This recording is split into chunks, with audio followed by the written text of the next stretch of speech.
जी से कि आप मंत्री बनेंगे। तो मेरा पास जो लोग थे बोले कि माला गुला किया, मीठे उठे बांट लिया, खाना वाना किया। तो 2-3 बुद्धिमान लोग थे, बोले क्या मंत्री बनेंगे? मैं तो मेरे को पता नहीं। आप मिनिस्टर स्टेट डिप्टी कैबिनेट क्या बनेंगे? मैं बोला मेरे को पता नहीं। तो मैं सो गया। 4 बजे खटखटाया दरवाजा।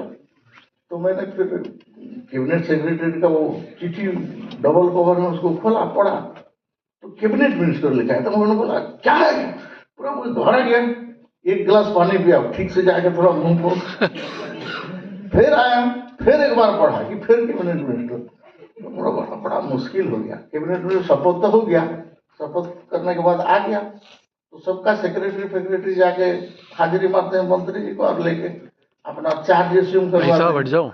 मेरा उस दिन तो चला गया। दूसरा दिन भी कोई नहीं है, तीसरा दिन भी कोई बड़ा मुश्किल हुआ। मेरे को पसीना निकल रहा था, साला कैबिनेट मिनिस्टर, लेकिन मेरा पास कोई आ नहीं रहा है। फिर आशा दास बोल के सेक्रेटरी थे उस समय का, सोशल जस्टिस का एक मानती है, वो बोल के वो नहीं है, वो दोनों आए, बोले कि सॉरी सर, हमको पता नहीं है कि भारत सरकार ने एक नया मंत्रालय बनाया और टीडी डिवीजन को ट्राइबल अफेयर्स का पूरा फुल कैबिनेट मिनिस्ट्री दिया है, तो अभी तो हम ही लोग सेक्रेटरी हैं। तो मैं थोड़ा गुस्सा हो गया। तो 2 दिन तक आप लोग आए नहीं बोल के। लेकिन उसके बाद फिर गाड़ी खरीदने के लिए मैं जिस रूम में जाके चार्ज एज्यूम किया उस रूम में, और सेकेंड डे में गया नहीं, एक जॉइंट सेक्रेटरी का रूम था, तो इसलिए मैं गया नहीं। उसके बाद कुछ 4-5 दिन के बाद शायद भूरेलाल जी को पोस्टिंग हुआ सेक्रेटरी के रूप में ट्राइबल मिनिस्ट्री का। तो भूरेलाल जी आए, वो मेरे को एक्चुअल में मंत्रालय कैसे चलाते हैं और मंत्री क्या होना चाहिए, क्या है, उसके बारे में मेरे को बोले। सीधा आके बोले कि सर मैं आपका सचिव हूँ, आप मेरा मंत्री हो, जो आप आदेश करेंगे उसको कार्रवाई नहीं करना मेरा काम है, सचिव का काम है, ठीक है ना? यही चल रहा है ना? सिंह साहब ठीक चल रहा है, ऐसे यही है। तो बोले कि आप मंत्री हैं, आप जो आदेश करेंगे ये, लेकिन मेरे को पहले बुला के बोल दीजिए कि ये काम मैं करना चाहता हूँ, ताकि उस टाइप का मैं फाइल बनाऊंगा। समझ में आया? तो ये उस टाइप के फाइल मैं बनाऊंगा। फाइल आप जैसे चाहेंगे, जो चाहेंगे वैसे ही होगा, लेकिन पहले मेरे को बता दीजिए, मेरे से डिस्कशन कर लीजिए, मैं भी बताऊंगा आपको जो लीगल पॉइंट क्या है और क्या है। लेकिन पॉलिटिकल विल जो है वो आपका है, एग्जीक्यूशन जो एडमिनिस्ट्रेटिव एग्जीक्यूशन ये मेरा है।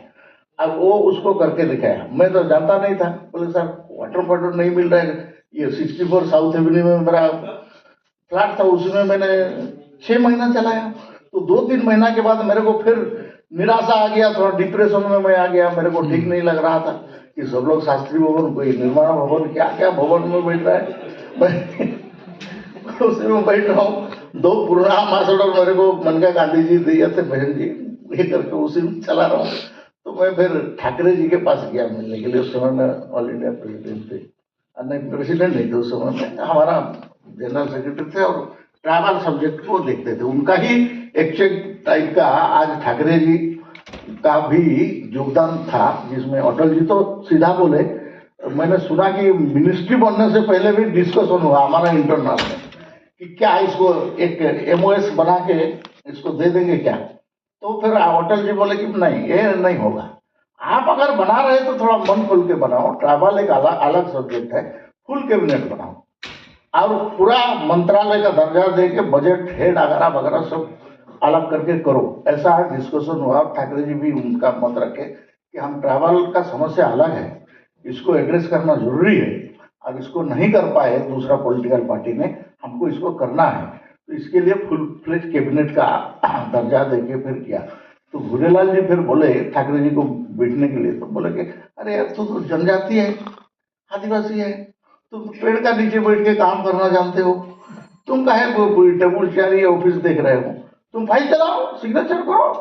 अब भूरेलाल जी है तुम्हारा, मैं जानता हूँ भूरेलाल जी को, पुराना परिचय है, वो तुमको सब बताएंगे और सब काम करवाएंगे, मेरे को पता है। तो मैं बैठ के फाइल बनाते गया, उनको पूछ के। फिर वो बोले कि सर भारत सरकार माने पीएमओ, आपको प्रधानमंत्री जी को मिलना पड़ेगा, प्रधानमंत्री जी को महीना 2 महीना में एक बार नहीं मिलेंगे तो आपका काम नहीं होगा।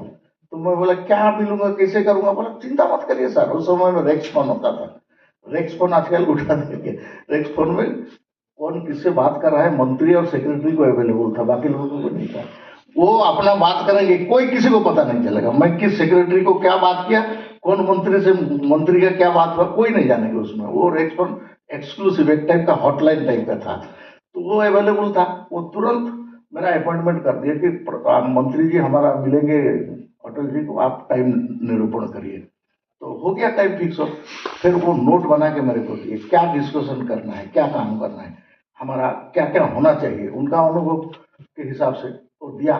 देने के बाद मैंने उसको लेके गया, तो अटल जी बुलाए, ब्रजेश जी बोल के, Brajesh Mishra ji prime minister office में प्रिंसिपल सेक्रेटरी थे, तो उनको बताया तुरंत। मैं उस समय आपका 36 औरंगजेब रोड अलॉटमेंट हो चुका था, मैंने शिफ्ट कर चुका था। तो उसमें मैं पीएम से ऑफिस से आने से पहले भूरेलाल जी वहां बैठे हुए हैं, आके बोले कि क्या बात हुआ बताइए आप। मैंने उसको 8.12 करके उसी से रेक्स में लगाए, प्रभात कुमार जी माना आपका कैबिनेट सेक्रेटरी, बोले कि हमारा मंत्री गए थे पीएमओ में, ये बात हुआ, आपको खबर? हाँ हो गया, मैं कब मिलूं? अरे नहीं भूरेलाल जी आप मत आइए। तो क्या करें, मैं जॉइंट सेक्रेटरी को भेज देता हूँ।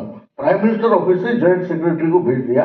फिर भूरेलाल जी और ये लोग बैठ के 3 दिन 4 दिन के अंदर में हमको शास्त्री भवन में आपका कमरा अलॉटमेंट हो गया, और उसके बाद हम धीरे धीरे शिफ्ट किया। फिर 2 महीना 3 महीना में मैं निरंतर मिलते गया।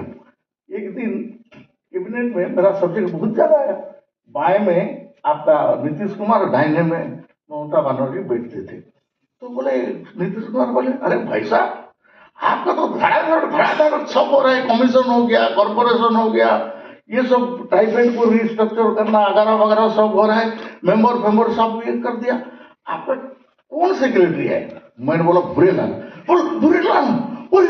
इतना कड़क आदमी? मैं बोला नहीं भूरेलाल सॉफ्ट आदमी कोई नहीं है, इतना बढ़िया ऑफिसर मैंने देखा नहीं। 1 ही साल उनको रहने दिया, उसके बाद उनको चेयरमैन एफसीआई क्या बना के भेज दिया गया, क्योंकि एफसीआई में बहुत घपला था उस समय में। तो उसको ठीक ठाक करने के लिए बाद में यूपीएससी का चेयरमैन भी वो रहे थे। तो वो मैंने मेरे को काम बताया, उसके हिसाब से गए। आपको बहुत बहुत शुभकामना। वंदे मातरम, भारत माता की जय।